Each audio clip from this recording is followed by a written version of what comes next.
One of their flagship partners is LASEPA, which is Lagos State Environmental Protection Agency. He's from Oyo State, born and raised and digital education for young people. He also sponsors secondary school students annually through JAMB, mentors young innovators across the continent, and funds education initiatives in undeserved communities. Semidayo holds a BTech in meteorology from the Federal University of Technology, Akure, a master's in satellite application from the University of Strathclyde in the UK, and a PhD from the University of Delaware. Semidayo has worked closely with several governments, international organizations, and multinational corporations on strategic space programs and technology development. He currently serves as a non-resident senior fellow at the Atlantic Council's Africa Center, leading their newly established African space program.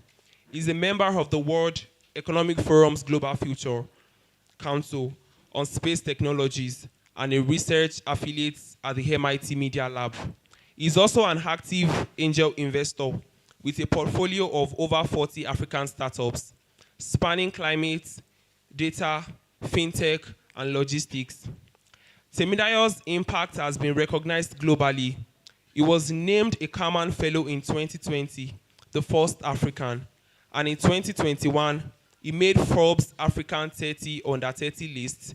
His insights have been featured on major platforms such as CNN, BBC, CNBC, Al Jazeera, CGTN, Forbes Africa, and Voice of America. Boys and girls, I want you to welcome with me Dr. Temidayo Oniosun as he takes us on education as a tool for global relevance. Thank you, sir. Thanks.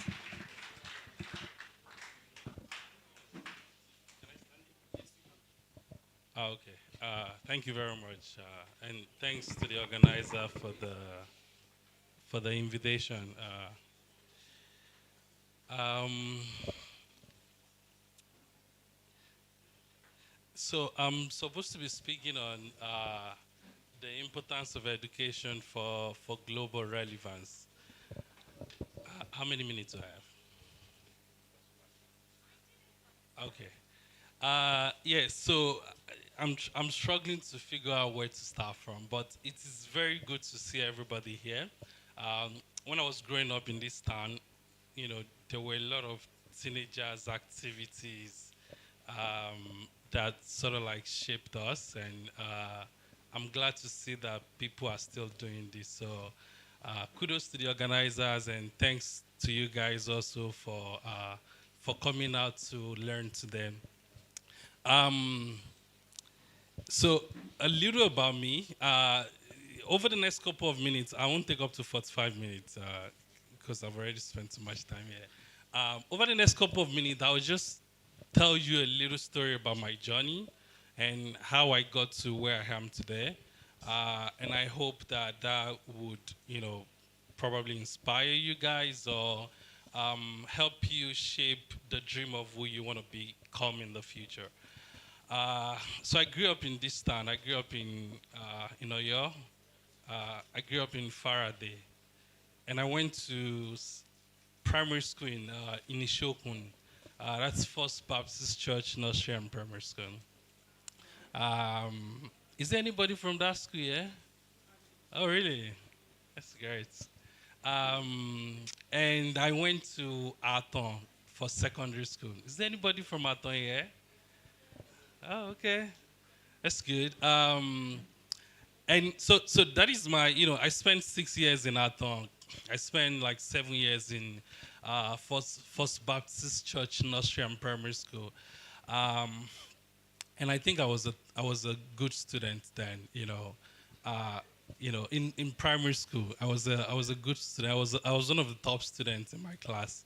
I think I graduated as the second best graduating student.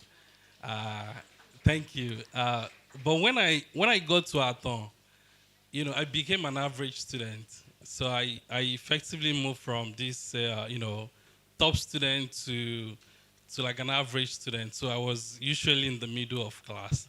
So I was, in secondary school, I was not a top student. I was just like a regular student. And that's one of the things that actually affected me because I moved from being, this, very smart. I felt like I was a smart student. Then I moved to being this, rather average student. Then I maintained being an average student throughout my secondary school. Um, I had a couple of issues when I was in secondary school, and one of it was basically what I wanted to do with my life. So, um, usually once you're getting to like secondary school, senior secondary schools, you start thinking, oh, what are you gonna study in school, and things like that. So, those are some of the things that will probably shape, your future. And for me, it was very difficult because, first of all, in the town then, there was no one that I was actually looking up to.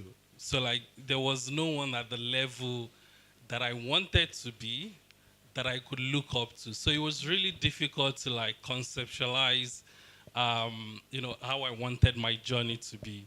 Um, Eventually I came across a long distance uncle that was doing some PhD in geography then. So I decided, oh, geography sounds interesting. So I wanted to study that.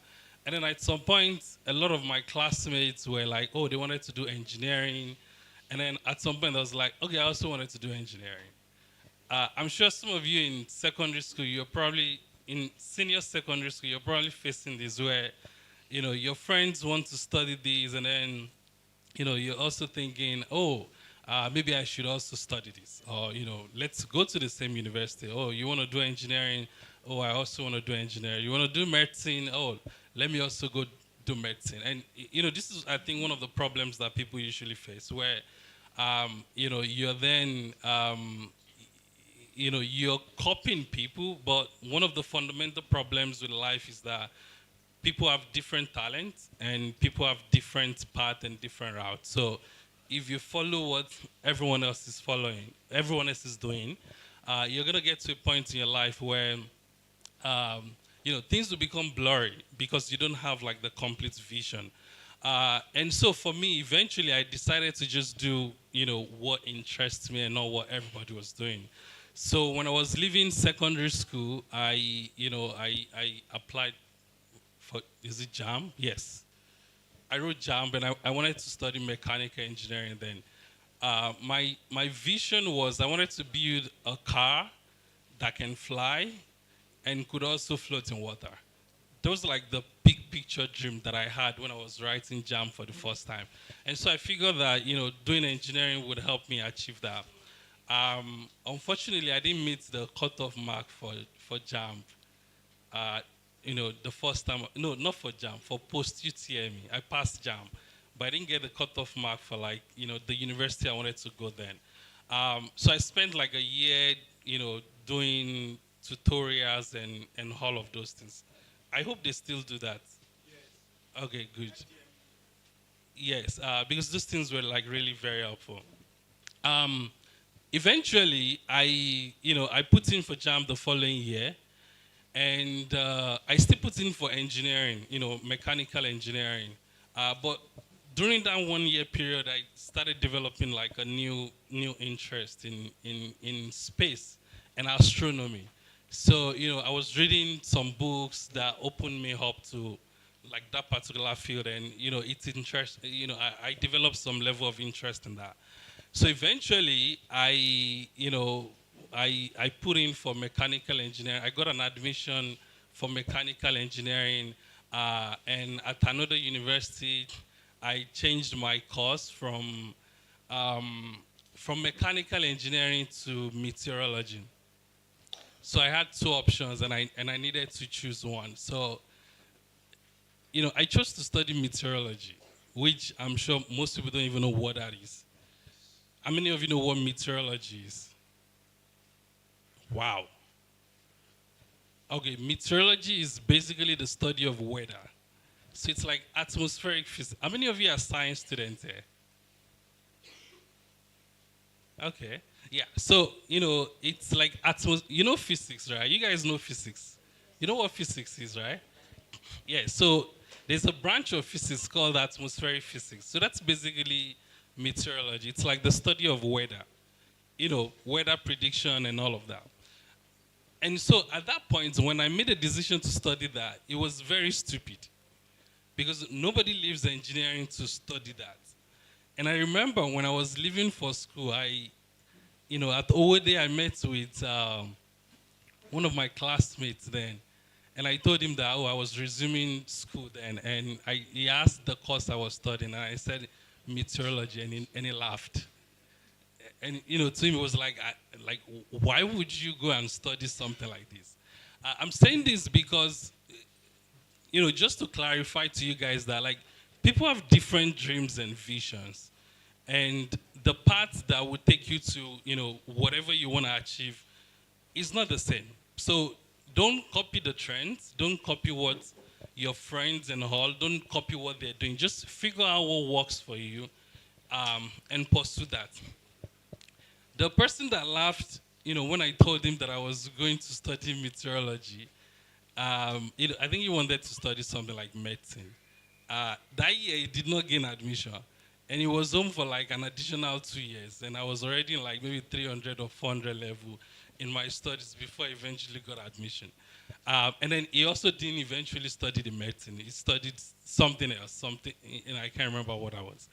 Um, and I took all of these. Now, the, one important part of my story is that I grew up in this town. I didn't have a role model. There was really nobody I could look up to that had achieved the level of success that I was actually yearning for.